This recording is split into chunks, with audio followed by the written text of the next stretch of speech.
It's how I hear the stars calling brightly, and it's how I'm falling in.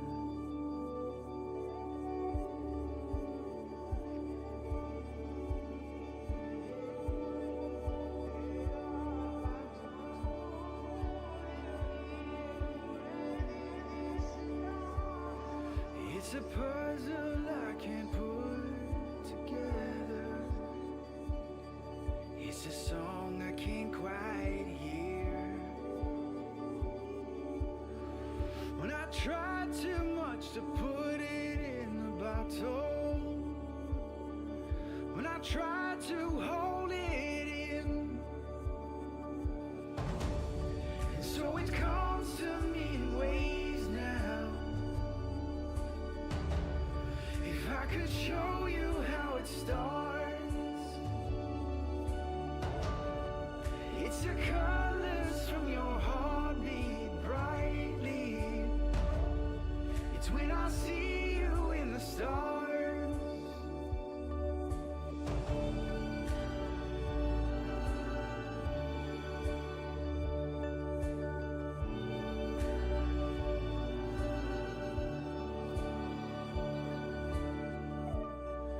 It's when I least expect it. I see beauty all around,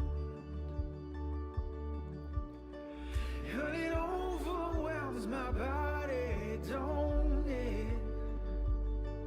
Like a light without a ground. It's when I glance you from the nothing. It's from the space between the waves that brings me high like I'm needed. But it's hard to stay that way. Well, so it comes to me in ways now. If I could show you how it starts, it's the colors from your heartbeat brightly. It's when I see you in the stars.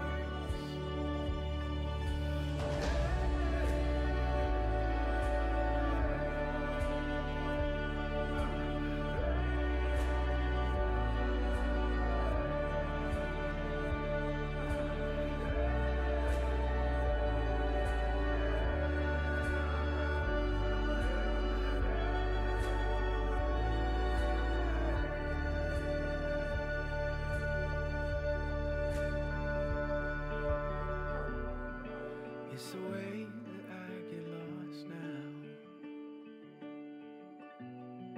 in the colors of your skin. It's how I hear the stars calling brightly. It's how I'm falling in. It's how I'm falling in. It's how I'm falling in.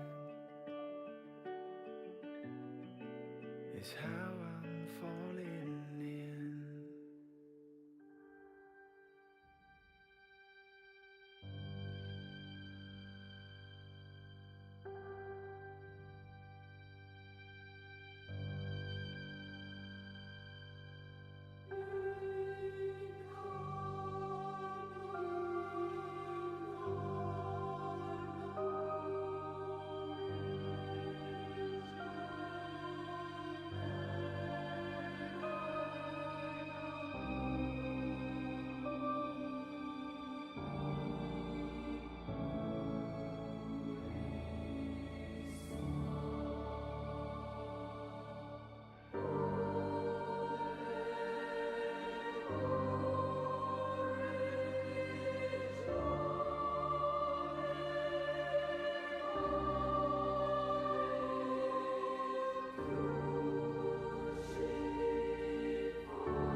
for someone that won't come home. But I feel you all around me, and the wind it whispers to me.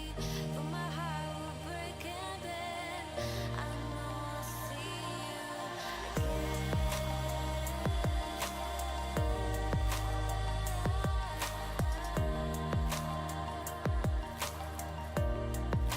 See you again.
Good morning, everybody. Welcome to Painted Dog TV with myself, Gareth Poole, as your guide, and the wonderful Andrew on camera. Very excited to have you all with us here on this beautiful morning on the Rietspruit Game Reserve.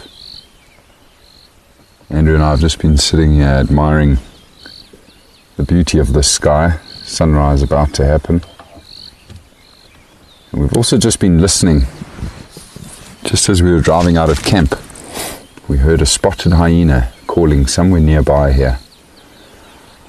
I kind of placed that call, or the calling, from somewhere here along the southern fence of Blowbank.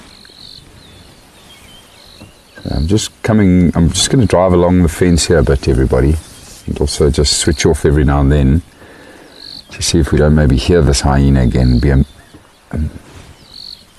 It'd be amazing to find the animal, first of all. But it would be even better if we could actually then follow this animal.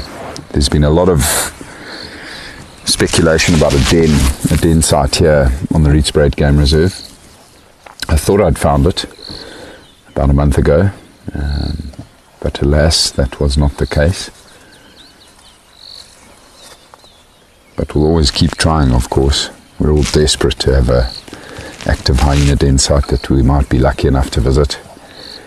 Get to see those gorgeous little cubs of theirs. Just listening to a white-faced whistling duck flying past me here.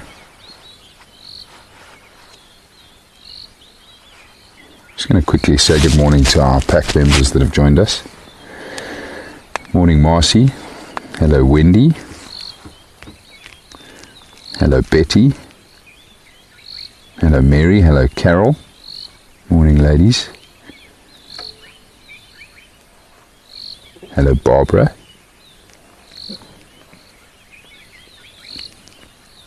Good morning, Connie.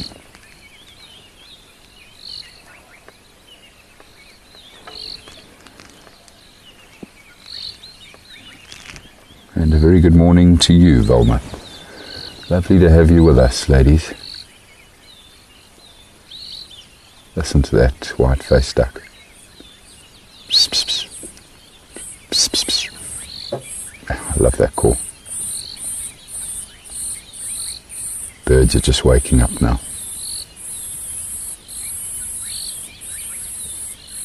It's definitely my absolute favourite time of the day. First light. It's very hard. It's very hard to wake up when that first alarm goes off for us. For some of us it's 3 o'clock in the morning, some of us it's 3:30. For me it's 3:30 in the morning. When that alarm goes off, I literally have to peel myself out of bed. And I don't want to do anything other than just roll over and go back to sleep. But I very quickly brush my teeth, go have a cup of coffee, and hit the road and drive out here to Blowbank.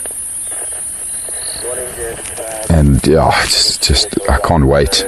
Once I've woken up somewhat, I can't wait to get out here. Just come and enjoy this morning sunrise, the morning chorus, first light, and the tranquility of this place.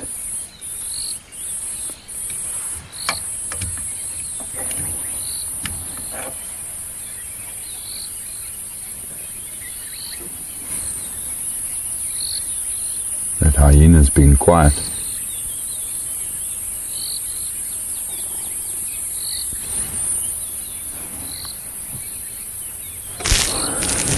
Right, well, everybody, let's mosey on along the fence line here and see if we don't get lucky.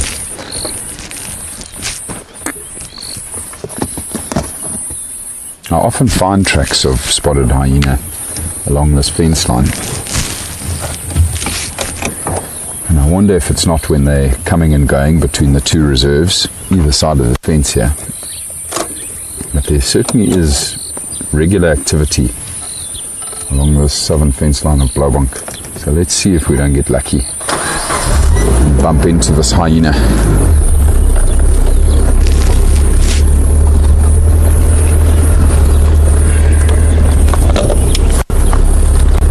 Morning stations, Gareth mobile from Hayes, copied updates.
Whereabouts on Blowbunk do you think that audio is coming from?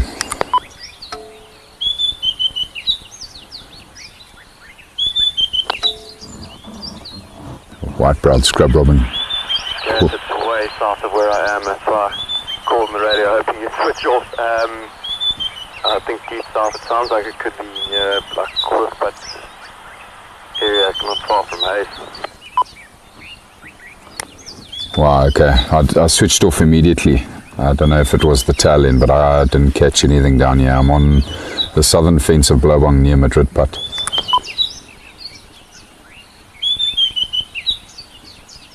so just busy chatting to one of my friends, everybody who's out on a morning bumble. Dean. He just reported lion audio. And he reckoned it was somewhere down here where we were operating.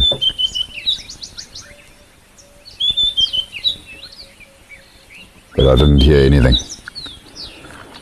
Maybe it was just the tail end of the roaring that he heard, but it stopped. But just something else for us to be aware of while we're operating down here. As soon as we get more light, it'll be a lot easier to see tracks as well. I'll just keep going for now. But how beautiful is this call of the scrub robin? Very chatty in the mornings. Well, all day, but particularly chatty at first light in the morning chorus.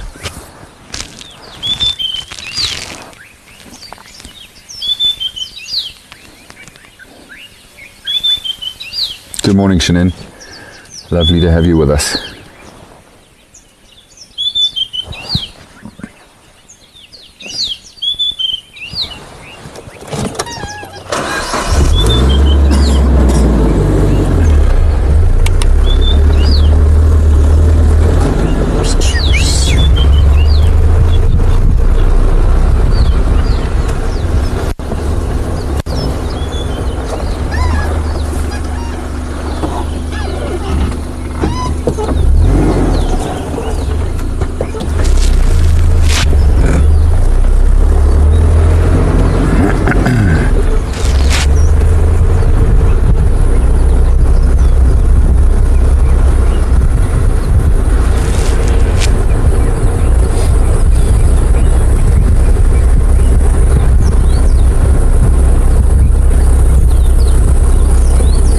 I was actually just chatting to Andrew about the lions earlier. Apparently the pride was located on Kind Global yesterday. I know that the one lioness is still, well, she was still separated from the pride yesterday. The Nialeti female was seen on Leadwood, so she's still wandering about on Leadwood doing her own thing. Some lion tracks here. Don't know how fresh these are. Look pretty good.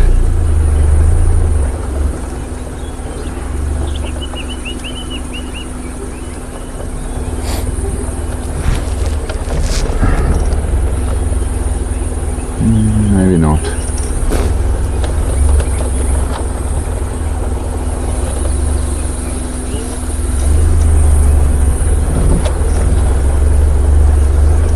I think these tracks are older.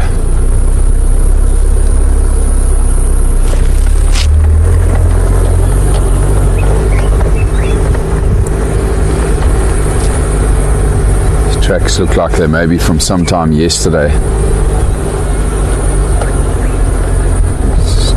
Just tracks of one lion heading the opposite direction.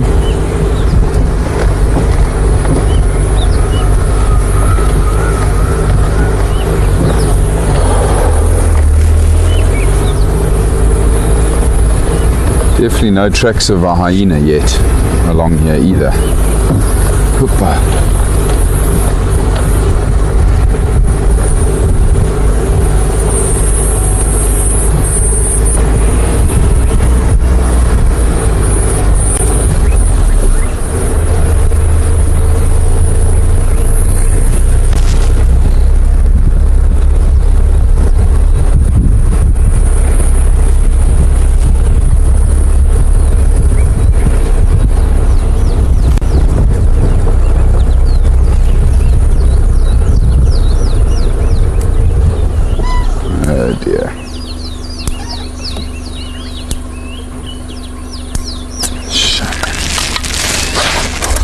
It's a leopard tortoise that's got itself caught on this fence here, everybody.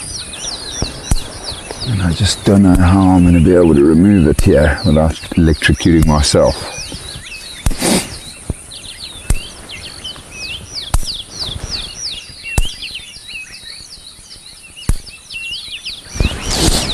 But I am going to try.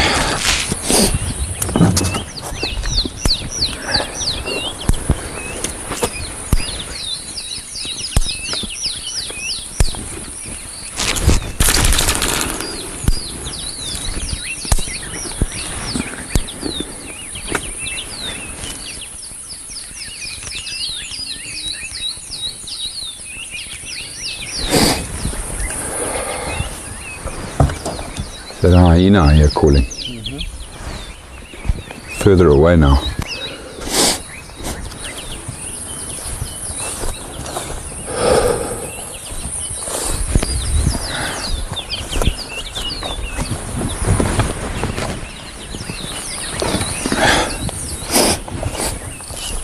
Is that tortoise moving, Andrew?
Shame, man.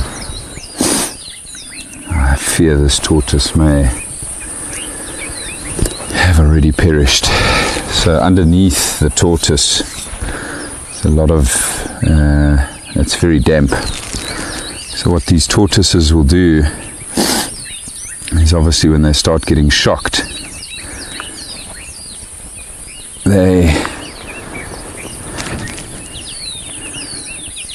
shame, I think this poor thing has perished. They expel all their water that they keep in the bursal sack, hyena, quite far southwest of us. They expel all of the water that they keep in like an emergency store called the bursal sack, and it's a defense mechanism to try and repel predators, because it's got a very foul taste and smell to it. And that's already occurred quite some time ago. And then there's also thousands of ants in that area, and sadly quite a bit of blood that's coming out of the tortoise. So I don't know, he hasn't moved since I've now removed him from the fence. Just stand by here a couple more minutes and see if he does. This unfortunately is a horrible byproduct of these fences, and it's a very, very difficult thing to manage.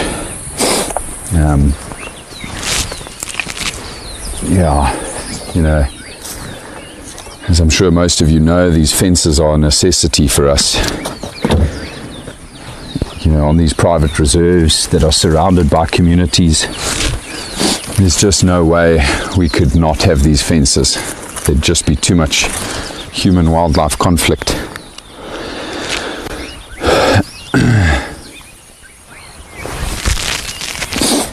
And sadly, these poor creatures, like the leopard tortoise, all of the tortoises, some of the terrapins, snakes,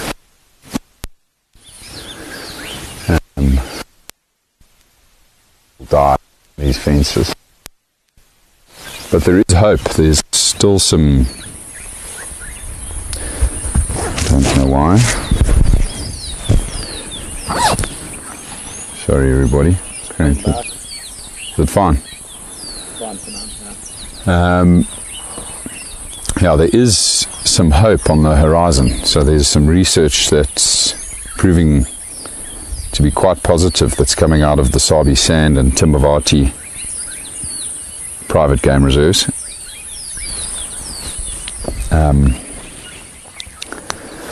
Where they've erected what they call a pangolin fence. It's only about 1.5 feet high, but it's basically just like a very stiff short chicken mesh fence that they put in front of the bottom strand of electric wire here to deter or to stop these smaller creatures from ever actually getting into contact with these fences. Now, I mean, that's a sure way of stopping these little guys from getting caught on the fence, but we've been testing it, or they've been testing it rather, just to see that it doesn't then have a knock-on effect on other animals, slightly larger animals that might attempt the fences. But from what I've heard and what I've read, apparently it is working quite well.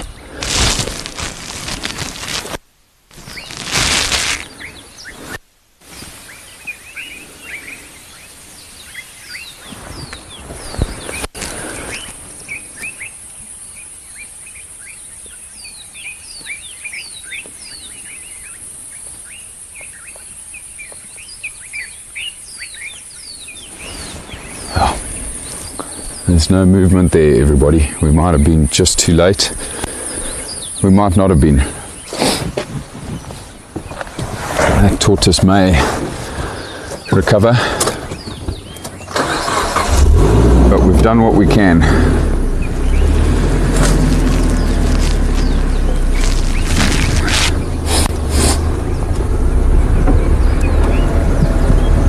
But yeah, like I say, everybody, there's a lot of work on trying to solve this problem that's being done at the moment, and yeah, if it all works, hopefully if we can get the funding, we might be able to do that on our fences here on the Rietspruit Game Reserve as well. But I assure you it's something that everybody involved here is very conscious of, so yeah, we'll just have to wait and see and try and save as many of these tortoises as we can. Got shocked twice there, removing that thing off the fence. Oh well, worth it. Now so I got shocked there, everybody, twice by the fence. But I mean, it gives you a fright, but it's not a very powerful shock. They keep these fences at a relatively low voltage to try and give the animals the best chance of getting away without injury, but just enough to obviously deter them as well. And it certainly works for the bigger animals. They seldomly will attempt to go through these fences. But of course the little guys are the ones that do suffer. Oh, those male line tracks are looking better and better.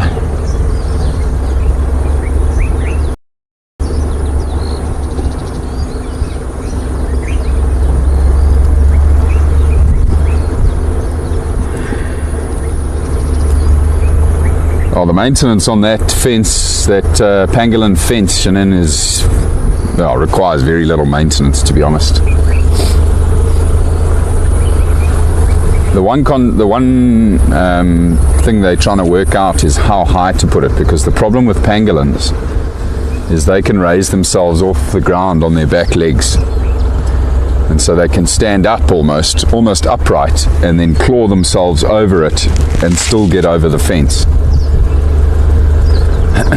And the problem is you can't make it too high, because then other animals like a duiker or a civet or a genet, possibly even a scrub hare, you know, those animals that are slightly larger and more agile might then get trapped or feel trapped between your pangolin fence and your electrified fence, and that's a concern, that's an issue as well. So they just, they're regularly checking these stretches of fence line that they have put up, just to see what's being affected.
Haven't heard the lions roaring again. We were switched off for quite a bit of time there.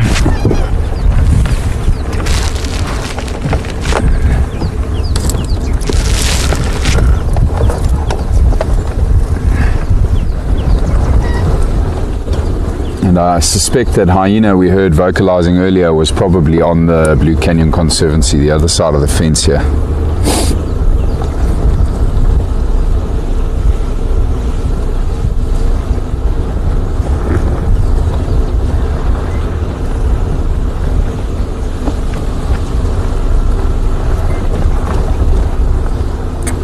Did you want to say something? Just heard the key click there.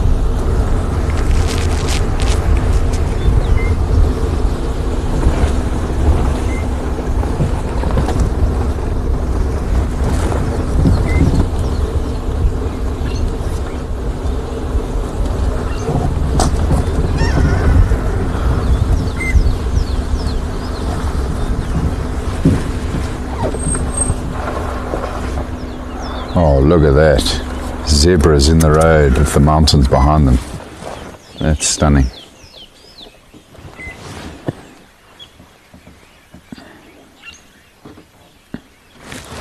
Too beautiful.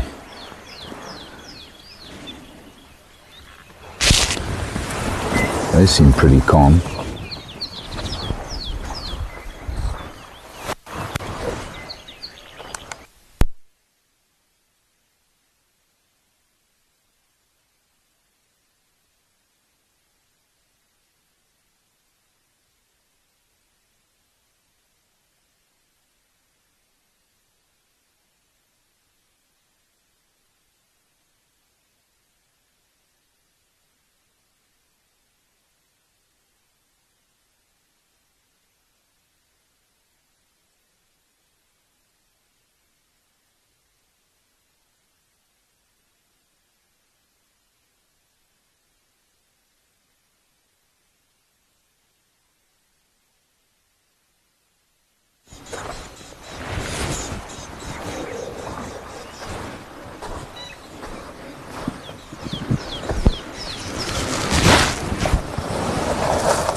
Just having a look around here and I don't see any lion tracks.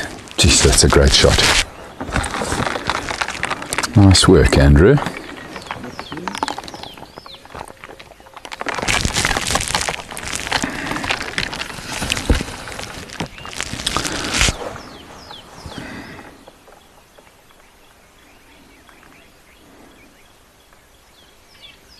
Good morning, Elsa.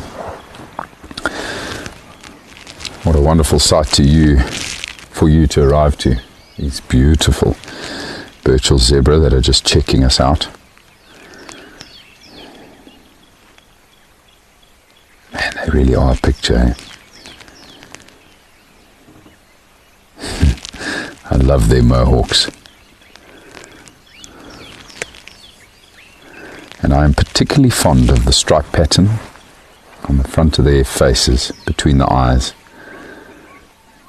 making that almost diamond shape.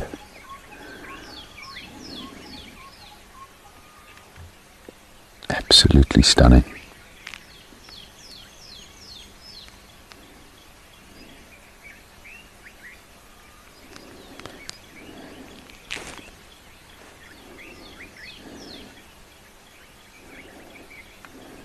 Off they go.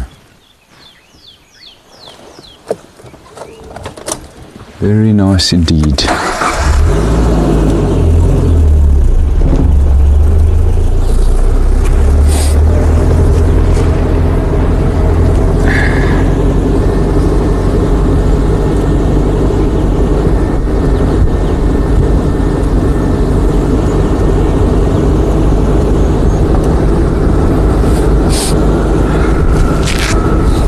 So far, the evidence that we have, it looks like there's tracks of just one male lion that was walking along the fence here last night. Those tracks are certainly not from within the last hour though. So, a couple of hours ago, I reckon that lion walked along there at best.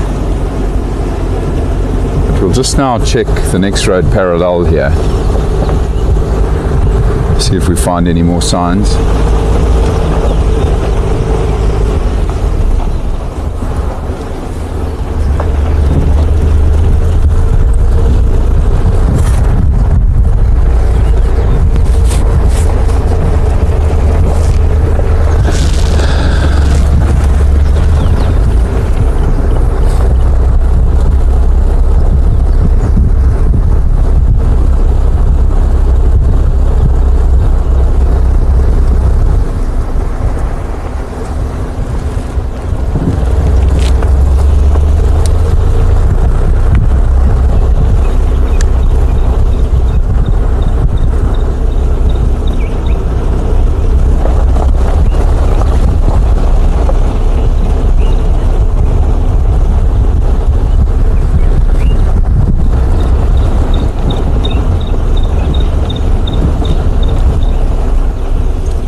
Morning, Andre. I think there's a couple stations out on Kaya and 2 on Blowbunk.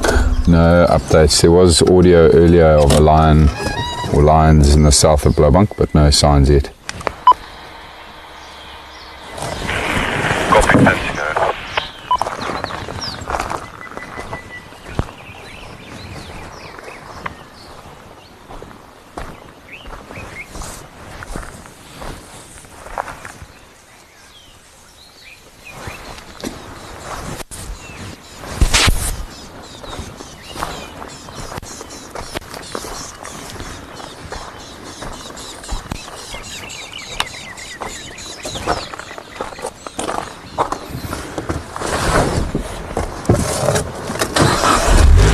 Firefly lives from to south, just west of Rhino Crossing. There we go. So the Pride, everybody, once again has been located on Kind Lovel, and it is just still 5 lionesses there, which means that lone lioness still hasn't reconnected with them.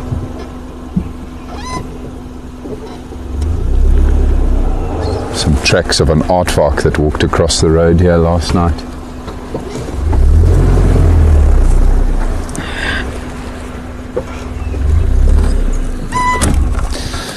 Very distinctive claw marks in the sand there. That one particularly on the left, yes. Yeah, that one, good spot there, Andrew. Very good, very good. So those very distinctive 3 long toes with the sharp tip to the claws that leave a deep impression in the sand while they're walking. Yeah, exactly. Awesome, hey? Fresh aardvark tracks from last night.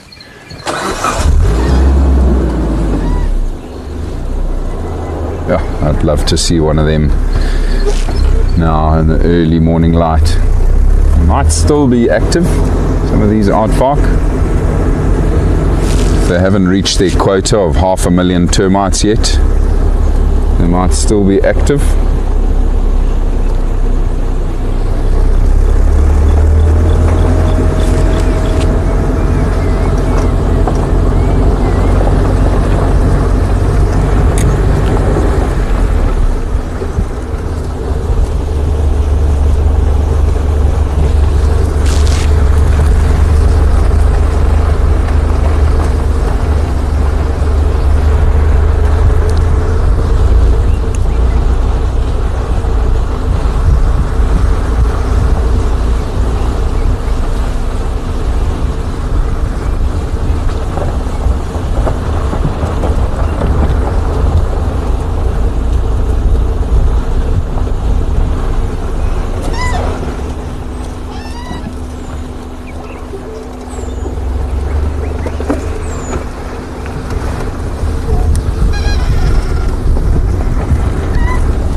just been checking carefully to see if there aren't any tracks of that lion, but nothing yet.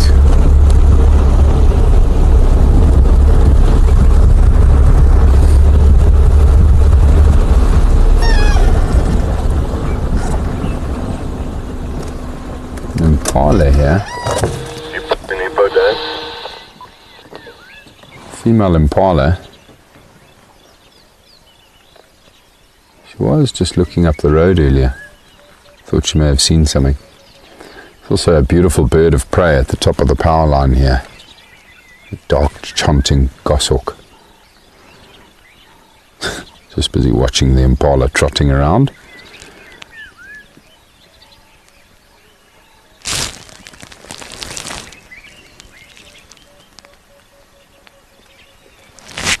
Shannon, yeah, it is a long time that she's been separated from the pride.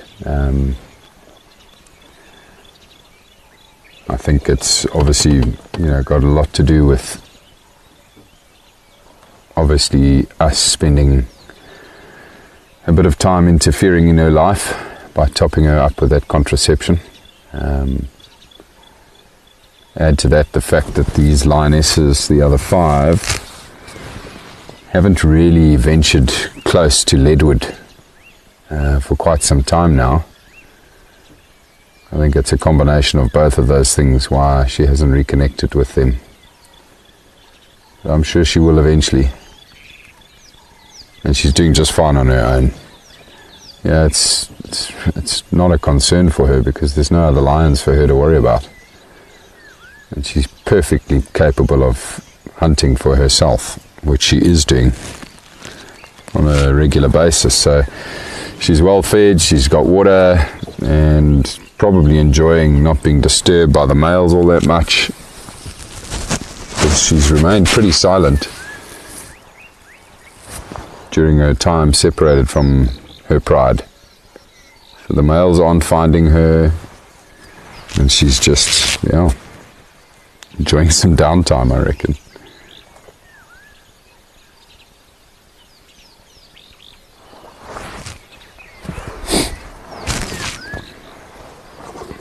Beautiful bird, eh? Looks like he's standing on one leg, he or she is standing on one leg there.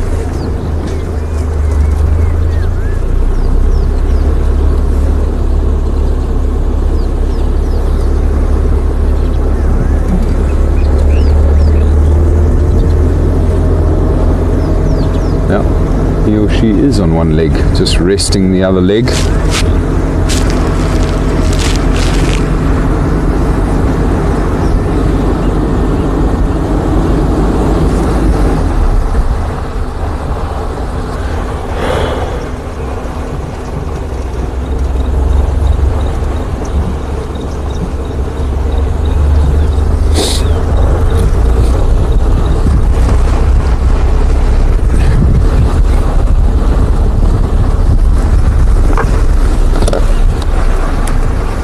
Dean for Gareth. Go ahead, Gareth. Are you following up on that audio? Yeah, I'm just heading into kind of Crip area. I'm just going to touch up for a bit, maybe just further north of what I originally thought. I'll let you know if they call again.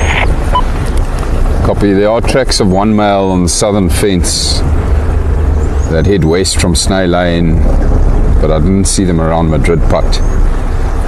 But just one male, and it looks like from maybe early last night, yesterday afternoon. I don't know where the males were yesterday. Yeah, I'm not sure. There are definitely at least two calling now. I'll sit tight. I'll let you know if I hear anything. Okay, copy. I'll check Lamunda and Crip area.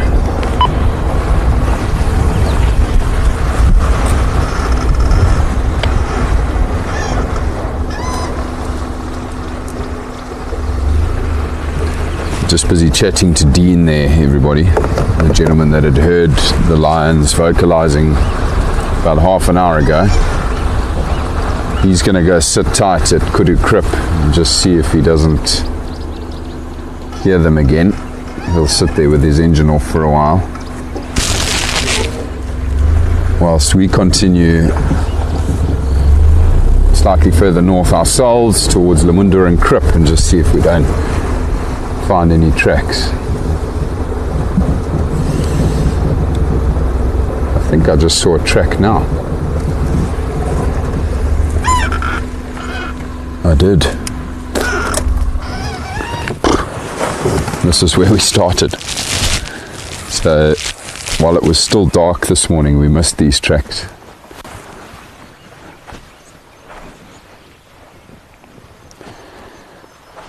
I suspect, however, though, that this lion did walk here quite a few hours ago, because I'm now seeing little beetle tracks over the lion's tracks. But probably walked up here slowly and has laid down not too far from here, and that's where it was vocalizing from. Let's see where these tracks go.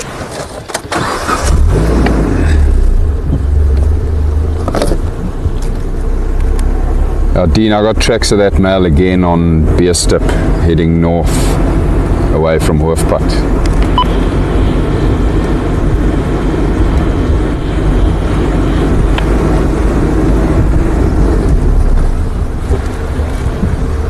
Possibly the injured male. Hey, copy that, Gareth.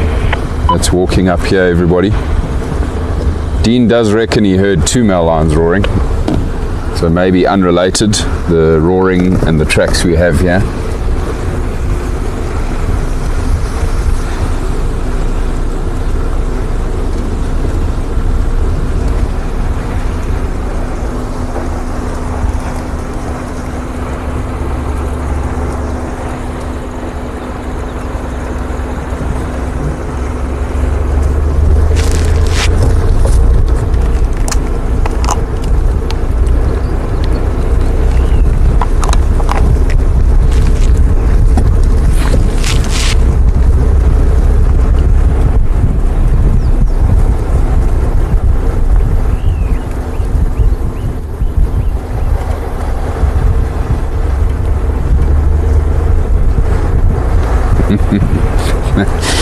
Just reading your comment there, Betty. She wants that hair to grow back where we shaved her neck.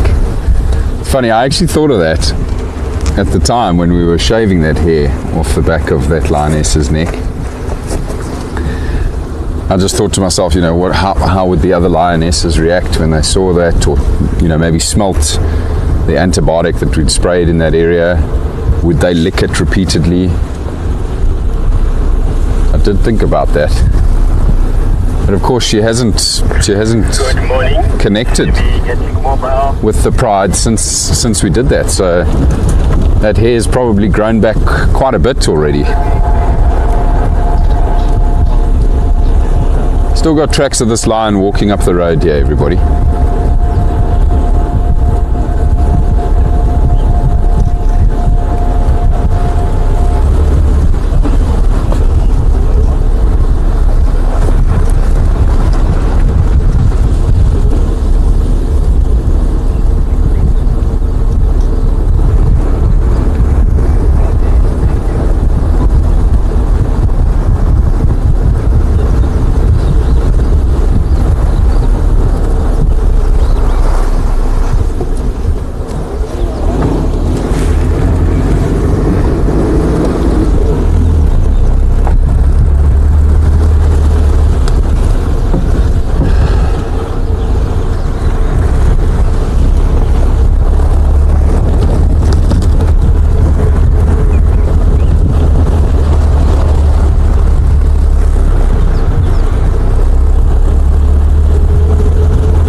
lion's tracks still continue up the road, heading north here.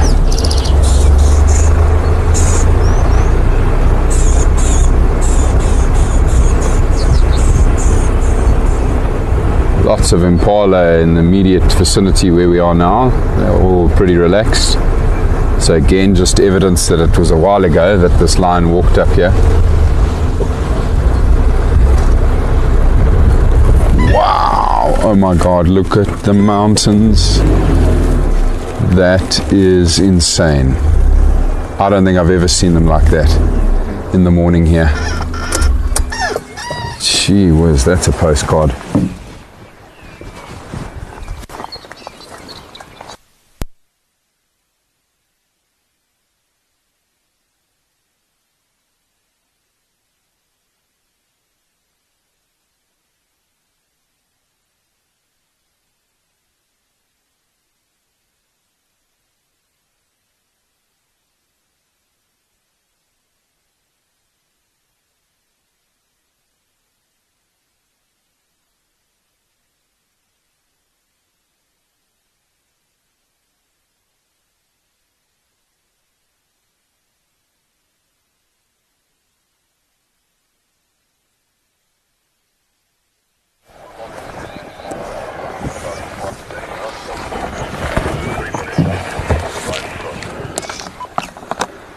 How absolutely stunning is that, everybody?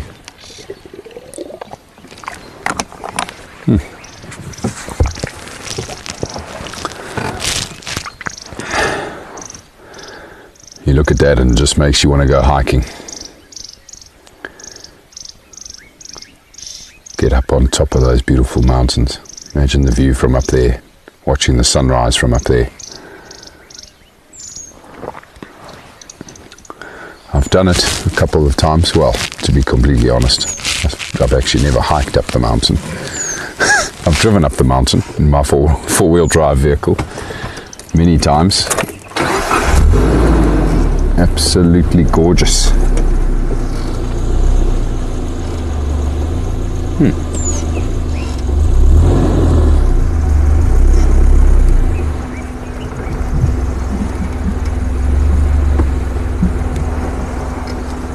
Set of hyena tracks crossing the road there.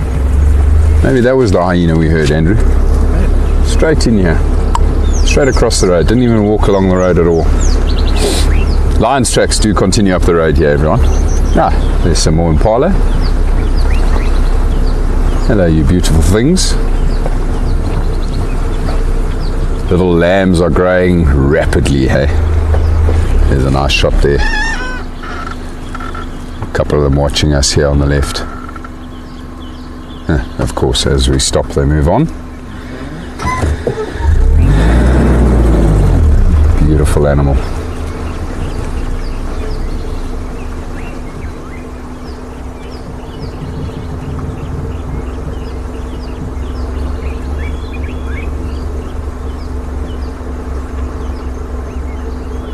As I've got older, as I've spent more time in the bush,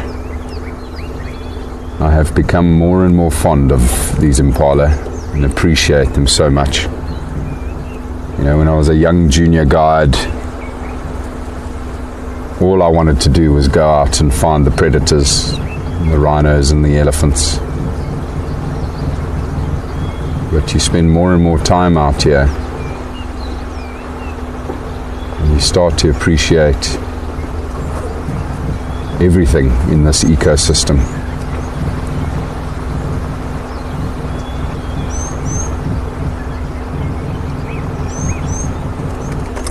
See this female impala here up ahead with her lamb. She's watching something on the road there, up ahead. Something caught her eye, because she's not watching me. She's listening to me. There you go, whatever it was. She's given up on it. Might be something moving along the road up ahead.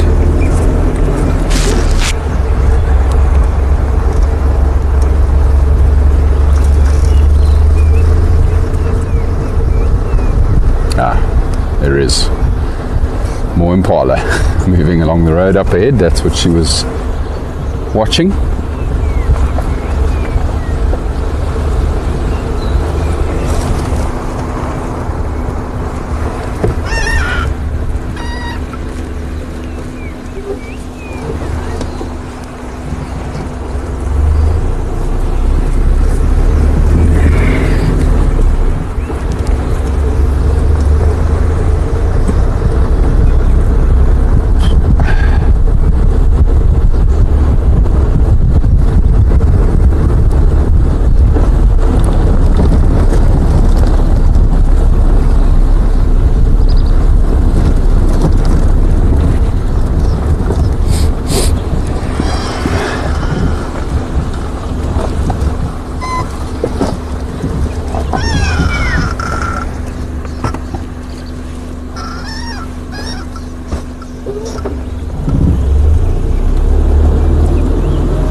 fortunately for us,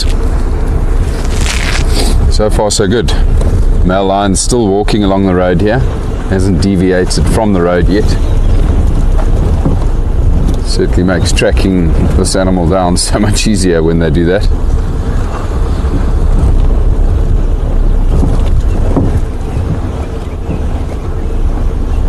Not too long now and we'll be very close to the two water points here around Lemundoring.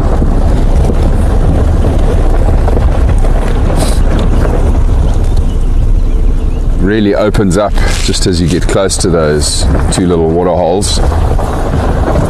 Nice big open space. These male lions, when they do stop to rest, will often stop in open areas like that because it's so much easier for them to pick up on sounds and to get a true direction on anything they smell as well, because the wind will hold the true direction when it opens up. You know, this thick vegetation we're driving through now, the wind swirls a lot and it makes it more difficult for a lion to pick up on the scent of its prey or a carcass or other lions. But by stopping in a big open clearing, you'll get a true direction on the wind and be able to hear much better.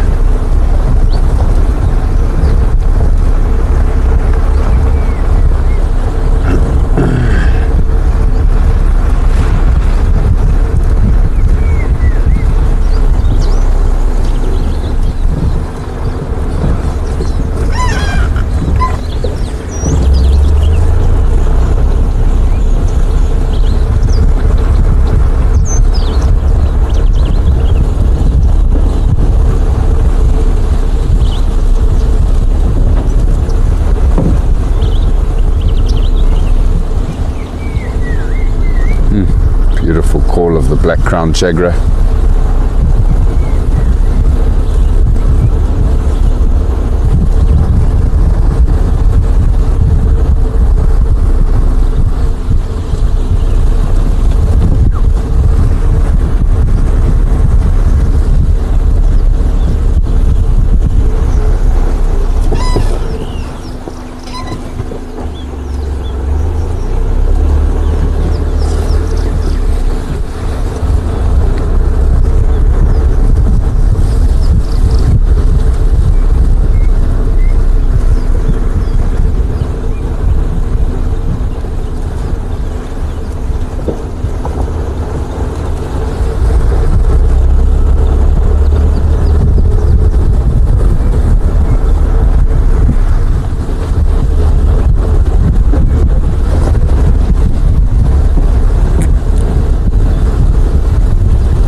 Right, so this is the point where it opens up, everybody, that I was telling you about, where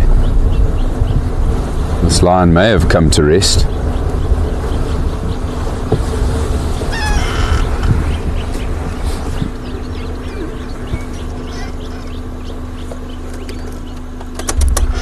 Just gonna quickly hop off here and just figure out which way he's gone from this point. There. Sure you'll be able to pick up the tracks there, Andrew.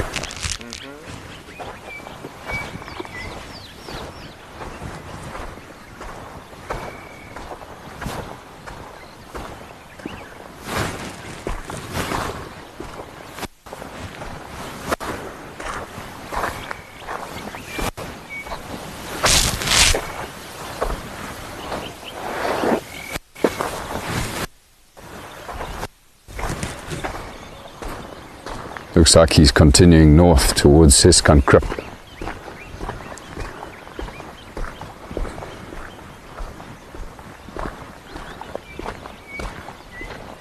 Yeah, these cats cover ground there.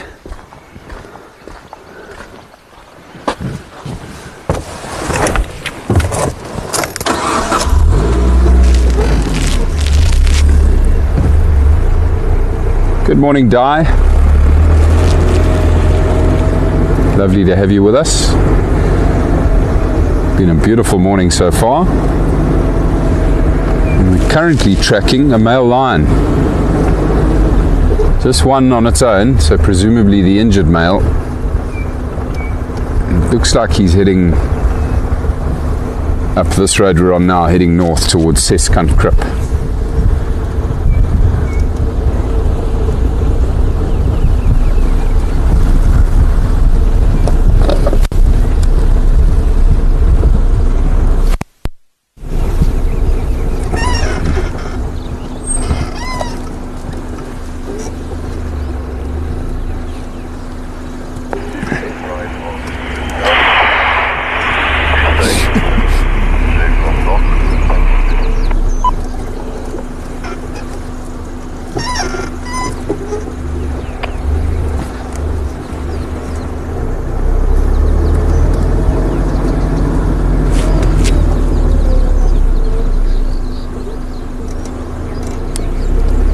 Tracks of this single male lion still going north now on Seskantpad from Lamunduru, heading north towards Seskantkrip.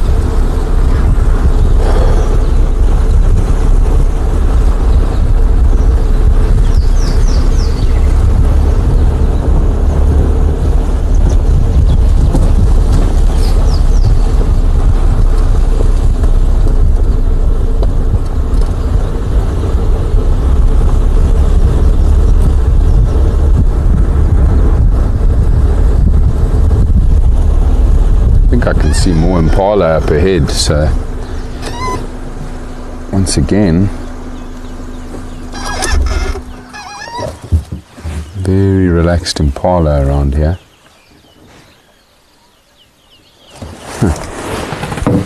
And tracks of a hippo.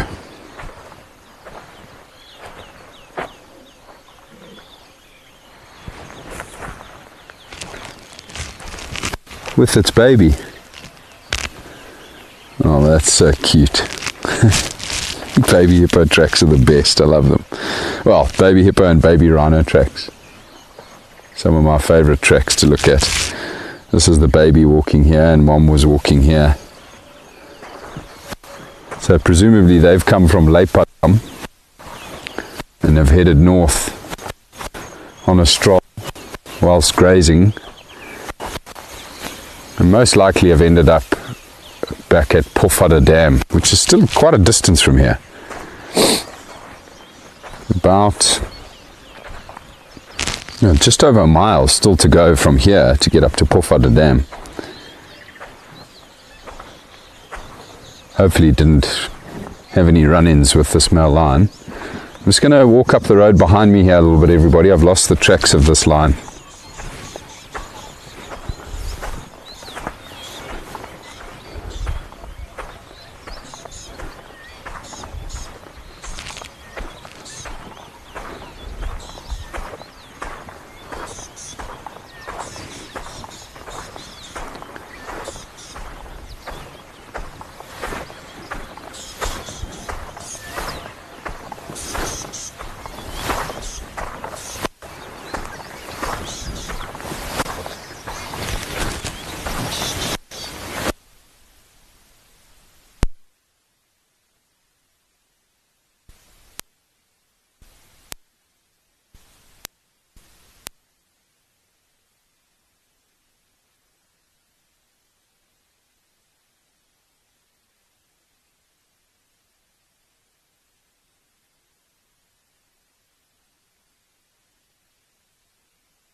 Just running back to the vehicle, everybody. Andrew, hold on tight. Perfect. Yeah. Got monkeys alarm calling behind us. Everybody back towards Lamunda and Krip. Which I don't think of this lion. This lion cut through the block here. Saw where he went off the road. So presumably these monkeys have spotted a leopard. Just try and get back there as quickly as we can to try and pinpoint exactly where the monkeys are. But it sounds like those monkeys are probably close to the drainage line, the Rietspruit River, back down here below Lamunda and Krip.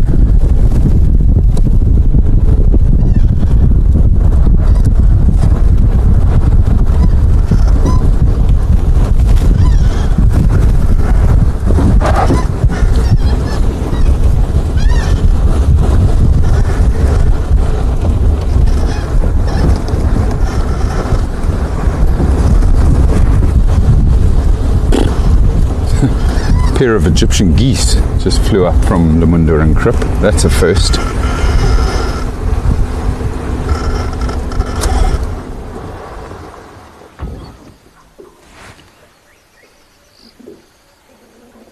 Yo.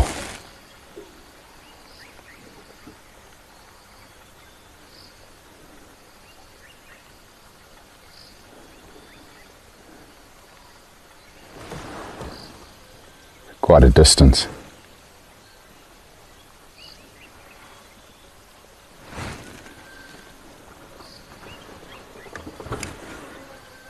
Can still hear the monkeys, everyone, but it's far off.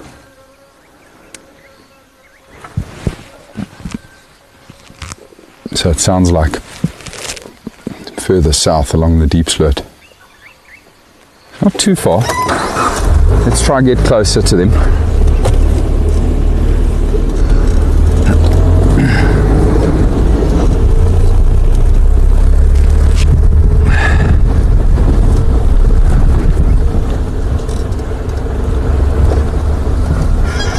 Once again, I was looking at those malign tracks, of course, now while I was off the vehicle.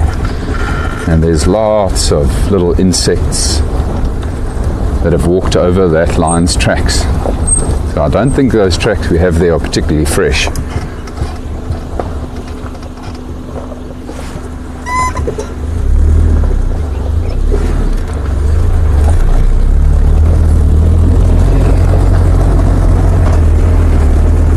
Morning, Jan.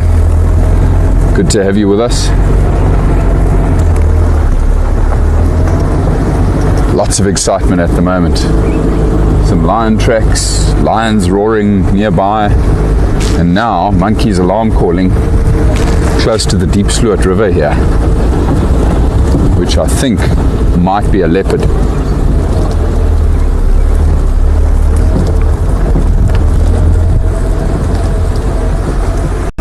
Just now trying to work my way a little bit closer to these monkeys. Sure, this road hasn't been used in a very long time.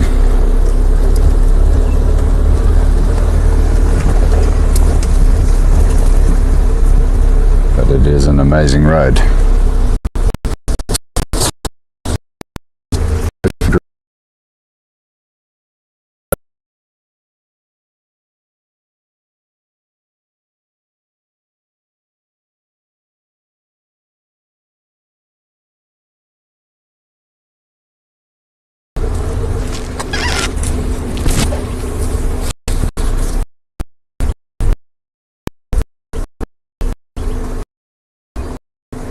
Oh, 5-6.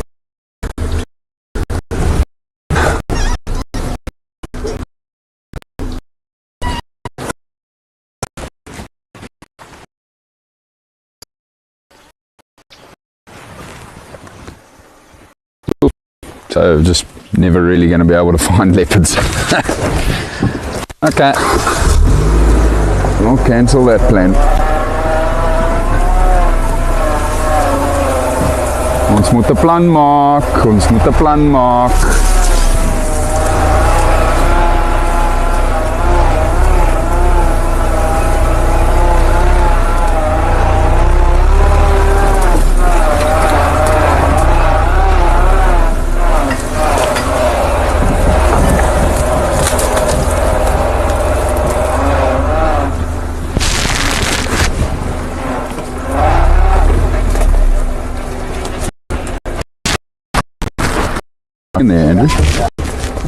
but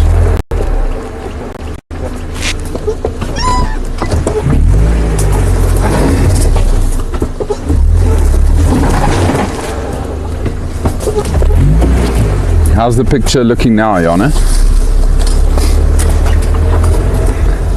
Corpy?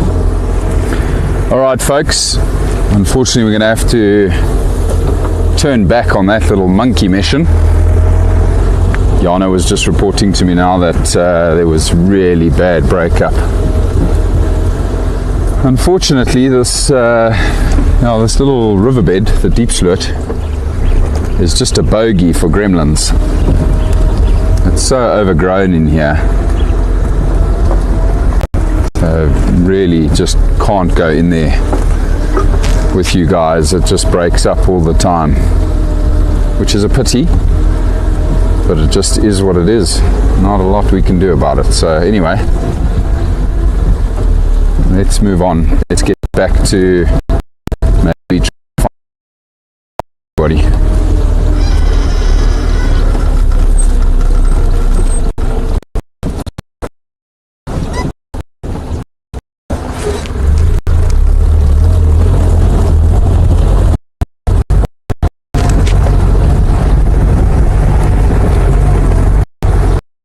Guido, good to see you.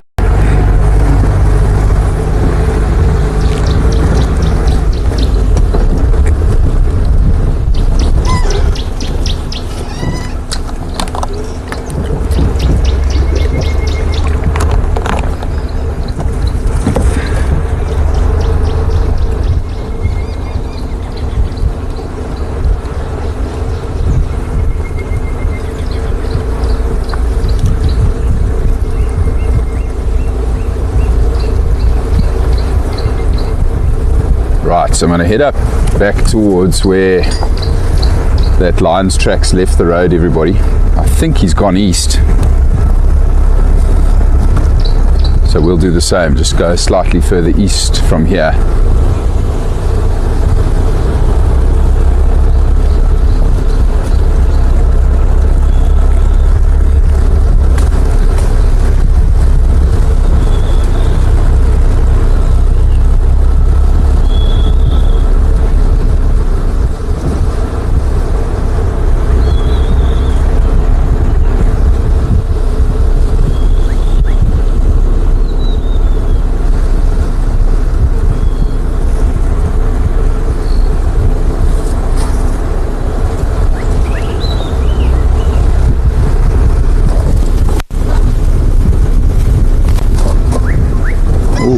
Gorgeous bushrock calling very close to us here.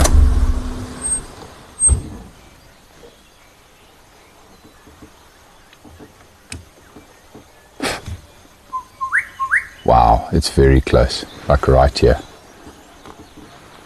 Maybe in that knobthorn, that small knobthorn back there. How beautiful is that call, everybody?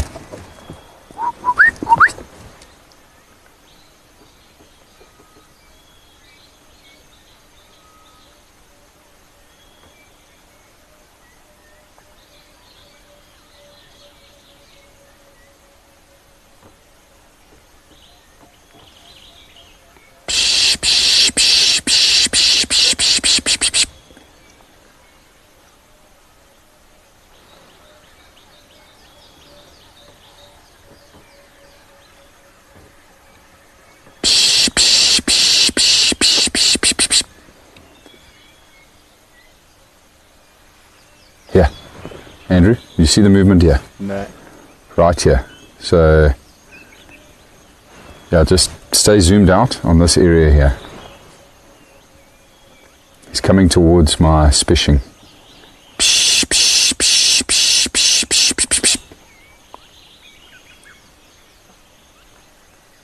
Here, see the movement here?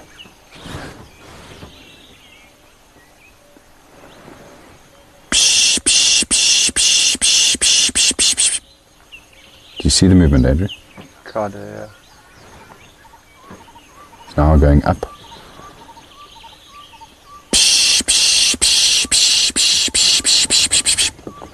Oh, there it is.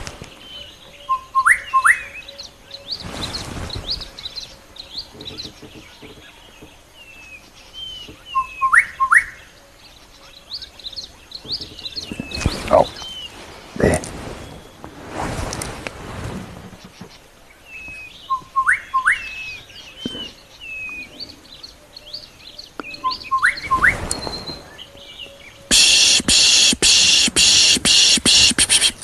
I don't know if you got it at all, Andrew.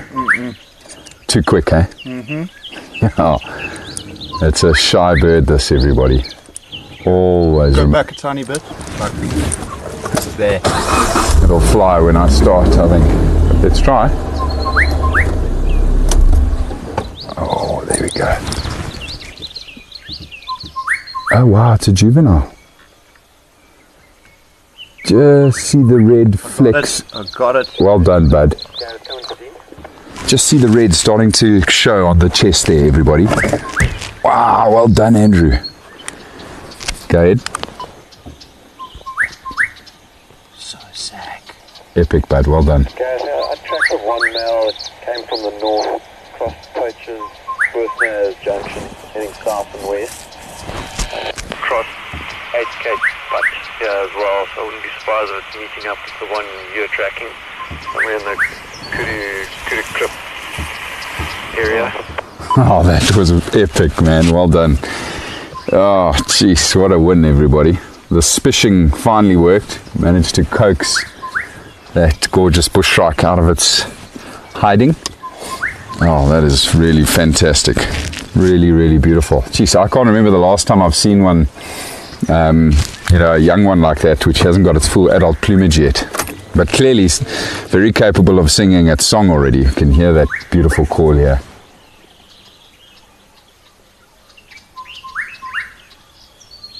Such a distinctive call.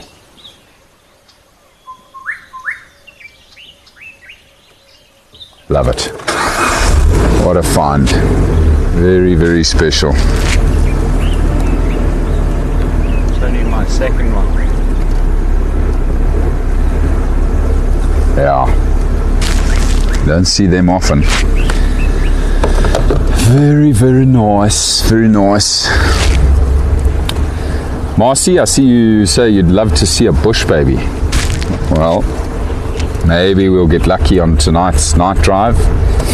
The night drives are when we'll see them. During the day now, they are fast asleep, back in their holes. They are no longer active. So sadly, we're probably not going to see one now. Very unlikely. Predominantly, well, almost entirely nocturnal. The bush babies. There's two different species that occur here on the Rietspruit Game Reserve, the lesser and greater galagos, often referred to as the thick-tailed bush baby, the greater galago,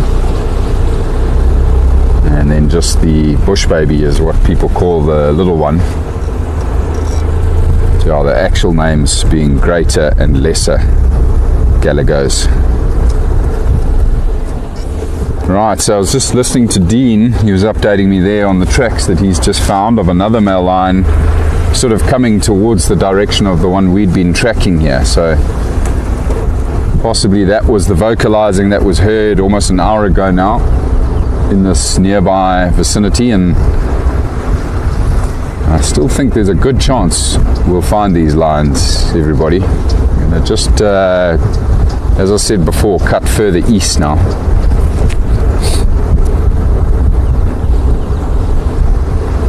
Yeah, but I'm very chuffed with that bush shrike. Oh, that was epic. So special. You see how it creeped towards us, slowly making its way through the thickets. Yeah, spishing, it works, yeah.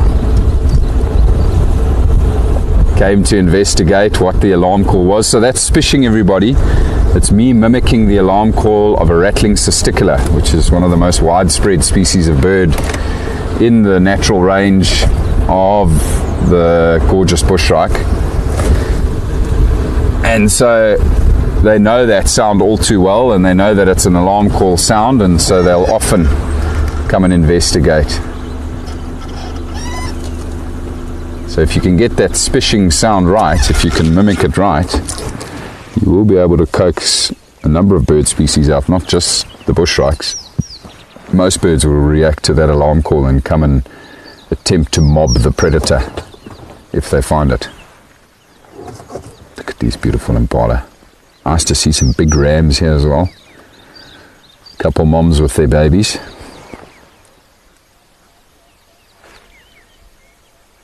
Oh, also a redback shrike hiding in this acacia tree here. Oh, another really beautiful bird for you, everybody. Oh, don't go. It's obviously spotted something to eat. Just wait there. It'll probably come back up again once it's caught its food.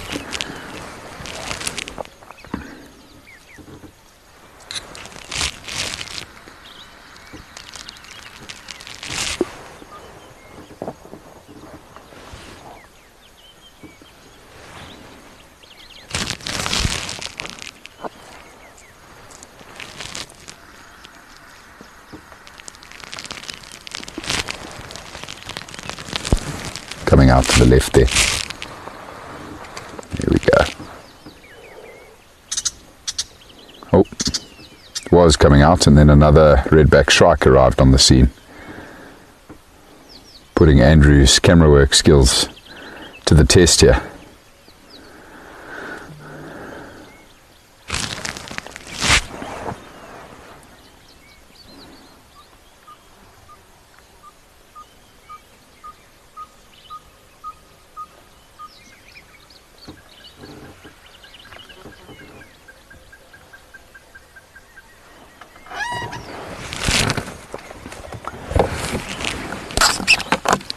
Not playing ball.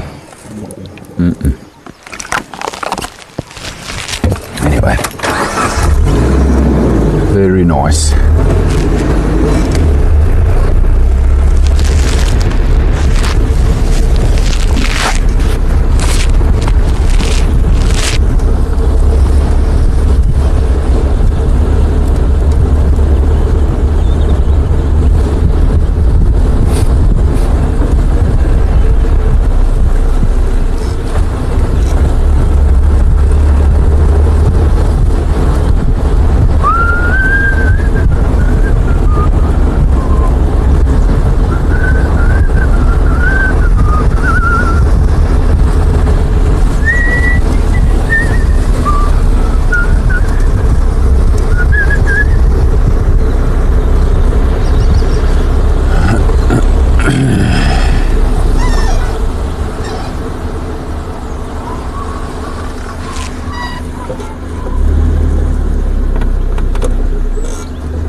Wherever these lions are, I think they must have reconnected with one another, because they've gone quiet and they're not vocalizing anymore. It's not to say that they're not moving anymore, but they have certainly gone quiet. I haven't heard any further roaring.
Relatively fresh white rhino tracks here too.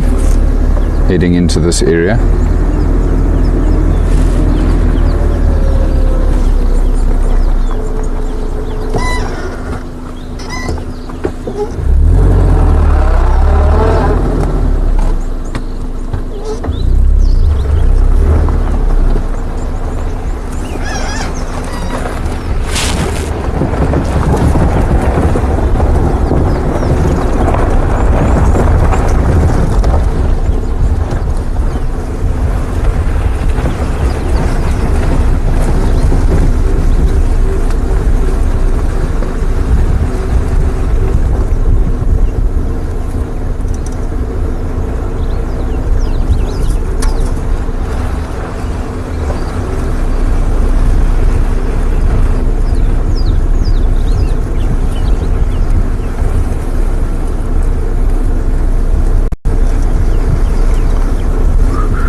Now I suspect the reason that lion abruptly changed direction back there was that he heard his brother vocalizing and then just took a beeline directly towards his brother.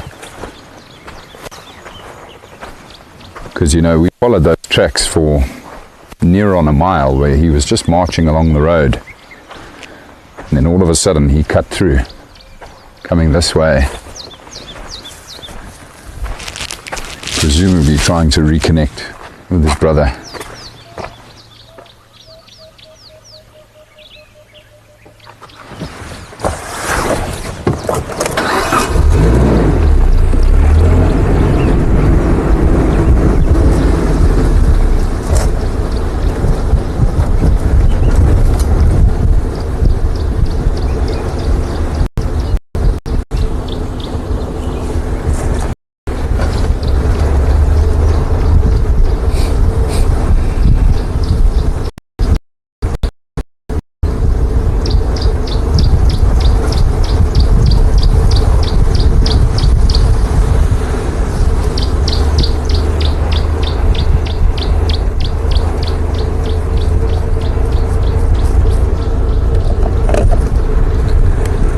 Dean for Gareth. Go ahead. You had that. Cross southwest over the junction poaches Spruce Nails and then continued southwest over 8 Cake Putt. Okay, copy, thanks.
So no tracks yet, guys, of this this male we were tracking earlier coming out this way. Just head up this road here, see if he didn't pop out here.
Rattling's a stickler going crazy here. Very upset. Probably a slender mongoose moving through the tall grass here.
One of these lions was here.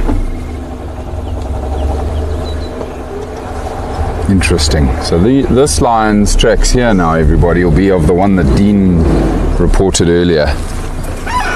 You can just see here where it looks like he was actually scent marking on the corner of the road here.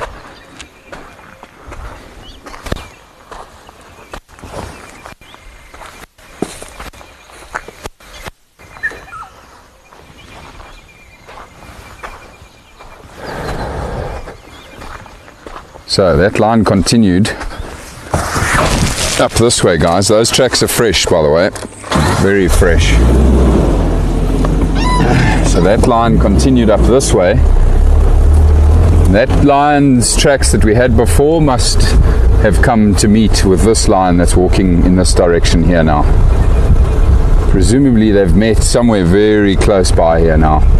It's a big open area just up ahead. I do see Impala busy moving towards the reservoir on the ridge crest up ahead. But they might just be in this big open sodic area here, these two male lions.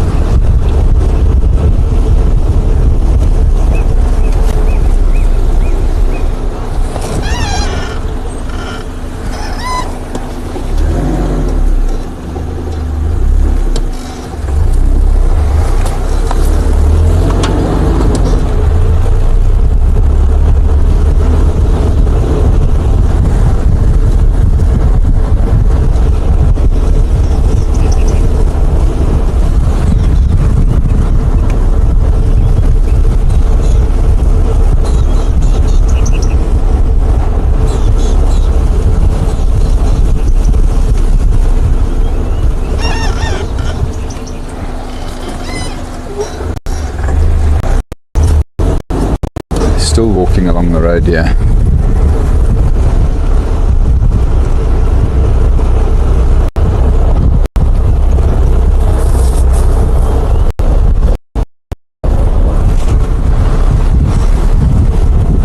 Ah, there we go. Here's a male lion just up ahead here, everybody. In the sodic area.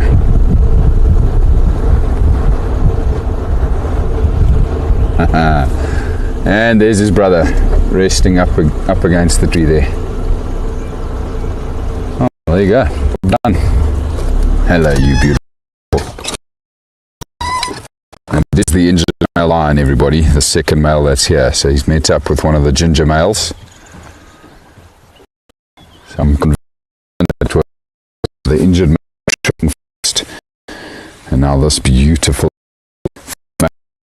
male second. But nice to see them having met up, everybody, and I'm sure it's a bit of a relief at times for that injured male lion to connect with his brothers. Oh, amazing. Oh, and the most beautiful light, guys. God, he is a specimen, this guy.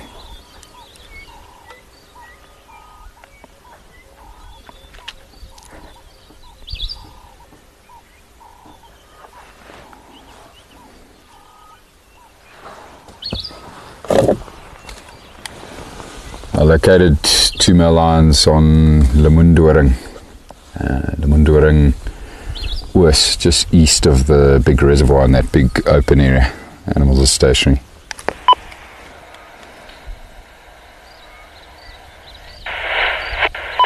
Well done, Gareth. Thanks. I'll be joining you in about 5 minutes.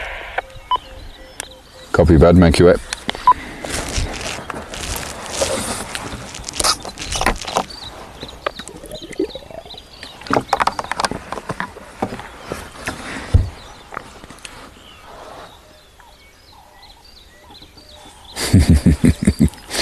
A good scratch.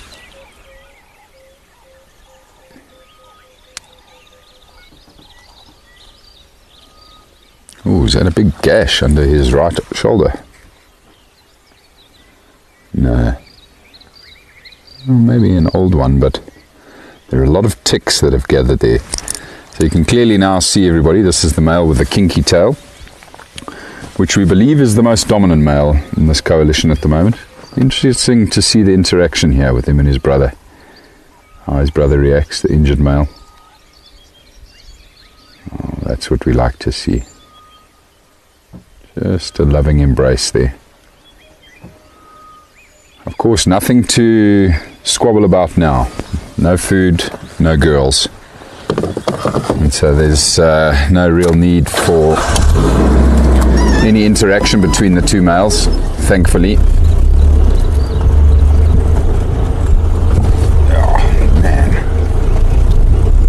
What a treat. He's gone and collapsed in the shade there. And obviously had enough of the sun.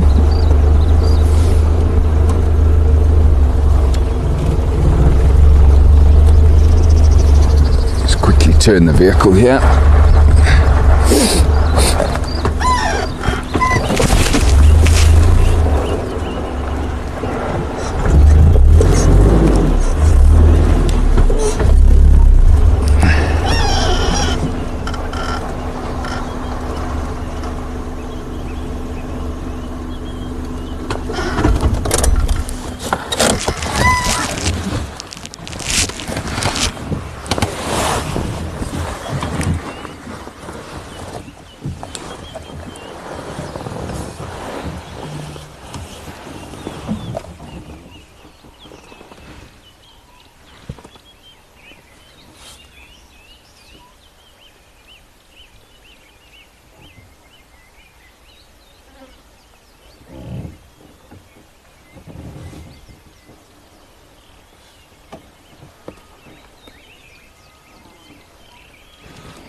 Yeah, exactly, Carol.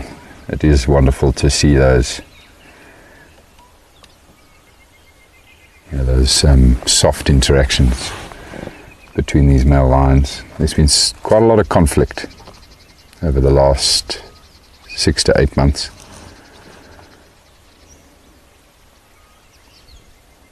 It's wonderful to see that they're still accepting of this guy. Shame, I think he just gets into fairly regularly conflict with his brothers when the girls are around or when there's food around.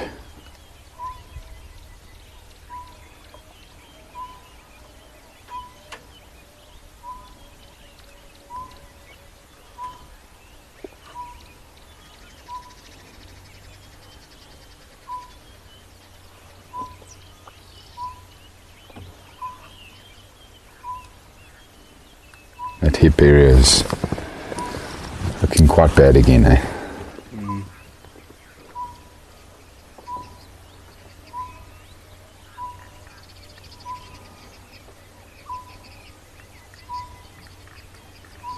Still really good muscle though, lower down on the leg, around the thigh. And he is still putting weight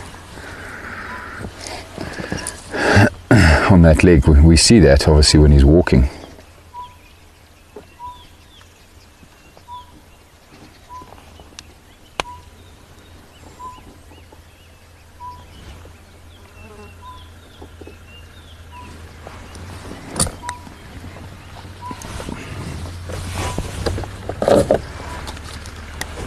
Dean, feel free to move around however you like around my position.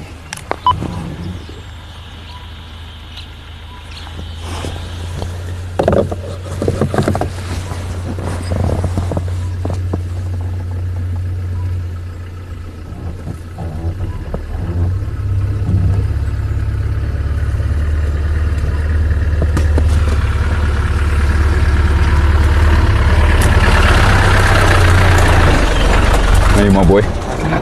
Very good. Yeah, it's fine. Thanks for the help. Oh, no, you see that. Lekker, eh? So were you sitting at Kudu Krip earlier when you said you were going to go sit there?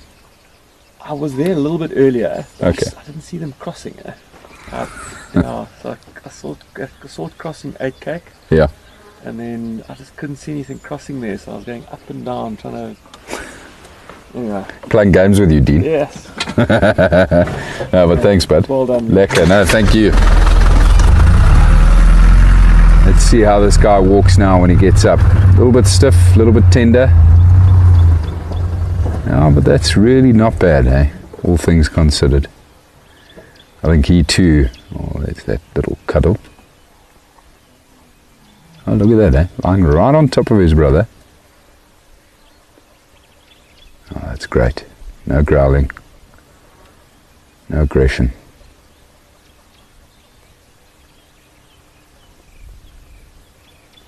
Now those wounds are healing nicely. Oh, look at that. His brother's putting his paw on top of him. Now that's wonderful.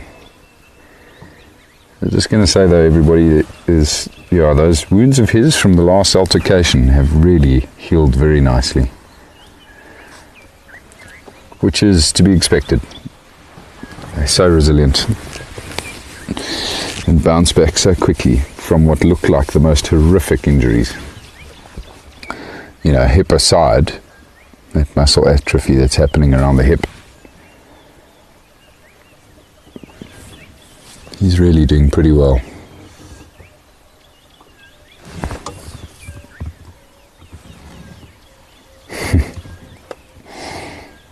That truly is very special, seeing the embrace with his brother.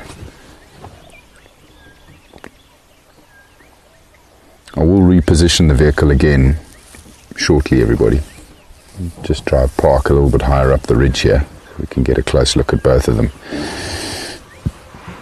resting there.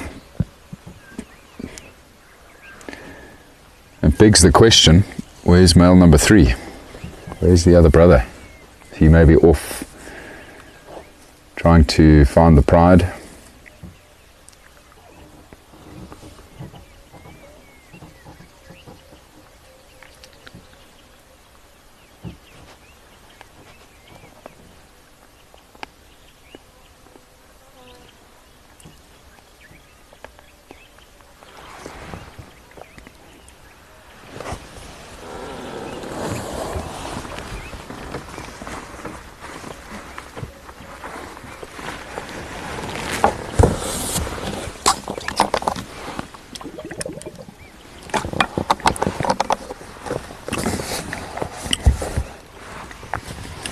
Barbara, I see you've asked whether this injured male, if he stays healthy, will his mane grow back or will he be stuck with that mohawk?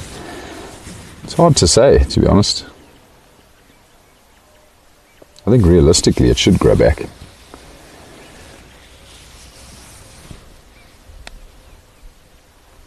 As long as he keeps eating and drinking regularly, it should grow back.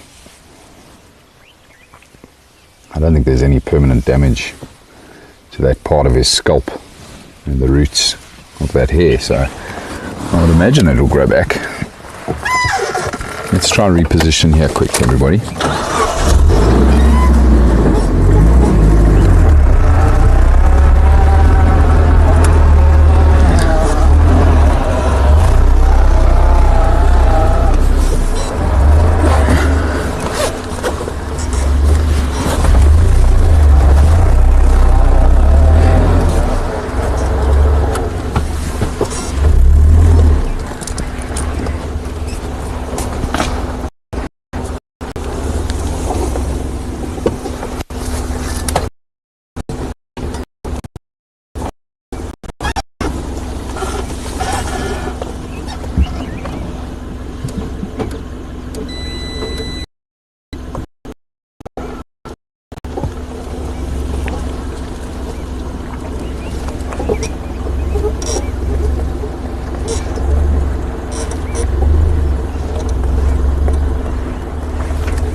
It's lovely seeing these two cuddling together.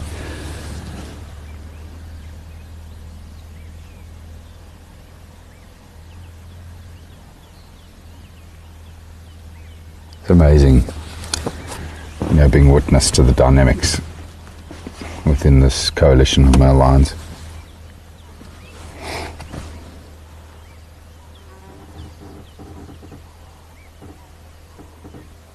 massive love-hate relationship.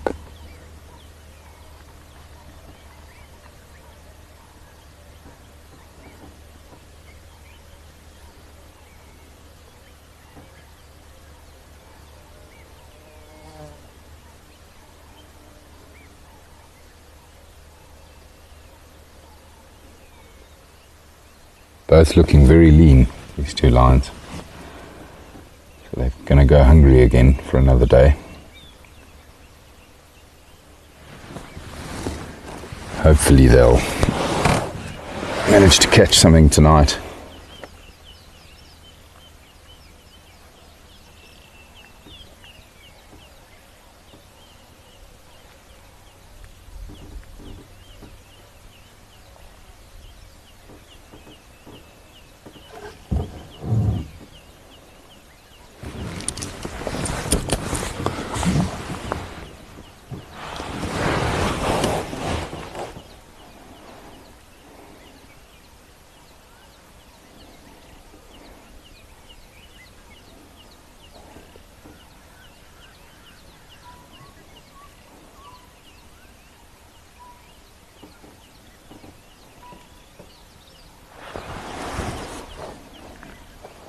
Just looking down at my phone now, everyone, and I see that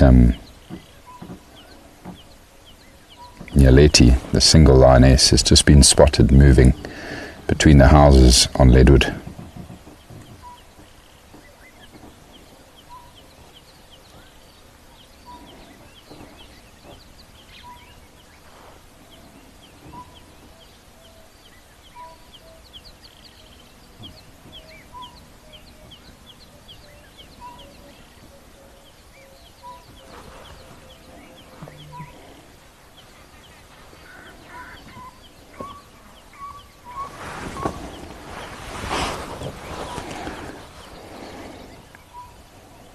Beautiful area they've chosen to sleep in today,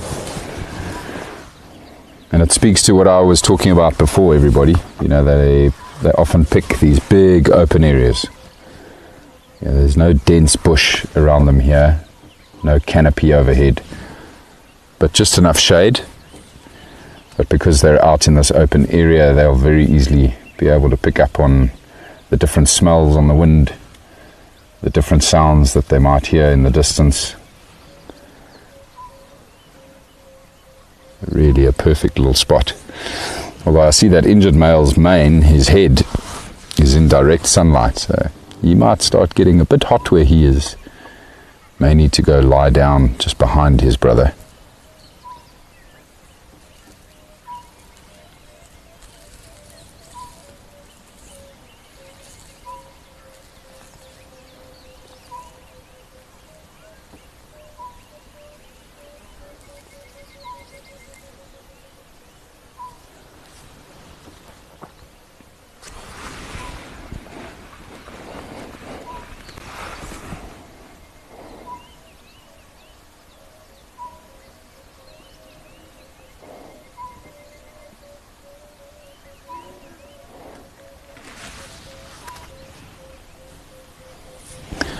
Just while we're sitting here, everybody, just a reminder on the keyword for the week. The keyword is stripes. So for those of you who are hoping to get your hands on that high resolution image for the week, the keyword is stripes.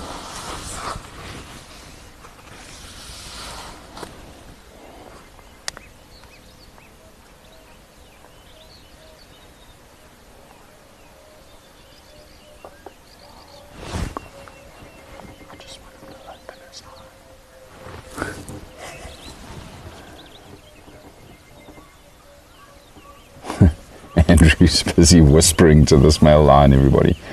He's busy whispering, "Open your eye. Open your eye." It would be a pretty cool shot if he just slowly opened it now. Not that it isn't a cool shot already. See the little spider web just in front of him there? Or just in picture there? See the light hitting that single strand of web.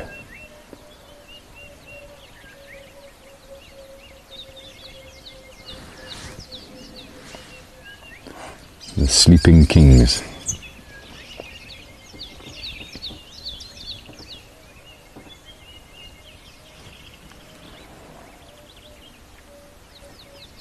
So wonderful to have, when we first found them, have that male out in the open in that beautiful sunlight, grooming himself before they came and lay down here. And wonderful to have seen, the very warm embrace between the two of them.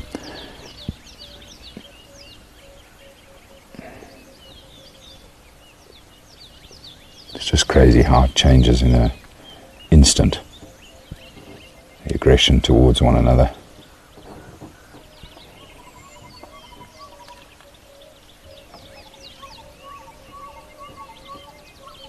Black-collared barbets calling. Emerald spotted wood dove.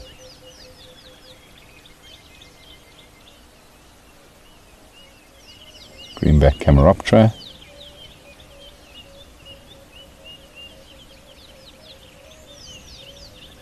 Orange-breasted bushshrike.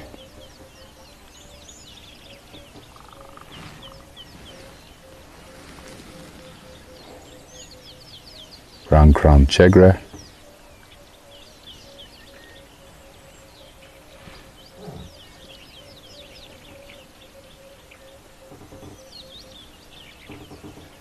Beautiful music for these male lions to fall asleep to.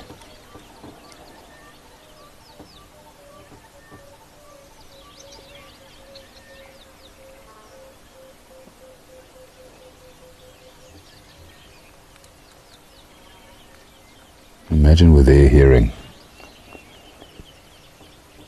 how they can hear these birds.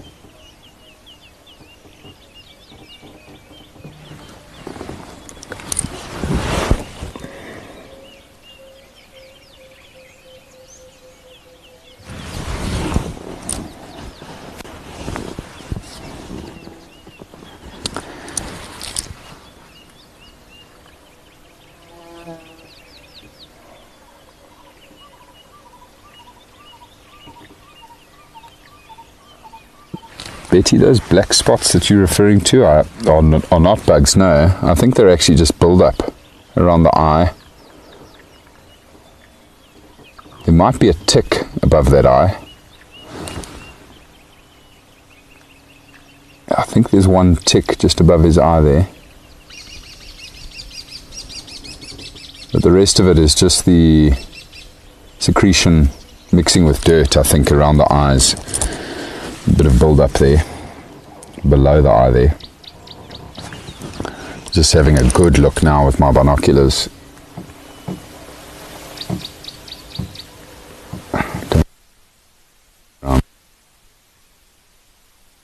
A tick.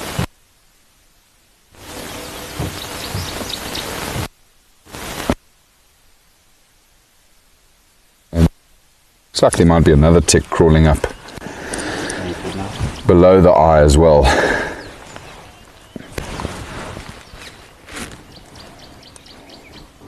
A gash from the hinge of one.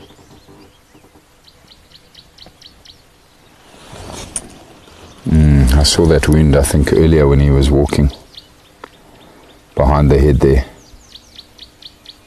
Old wound. Yeah. Bit of seepage around that wound on the injured male. But it is healing. I saw it earlier when he first got up and walked to this point.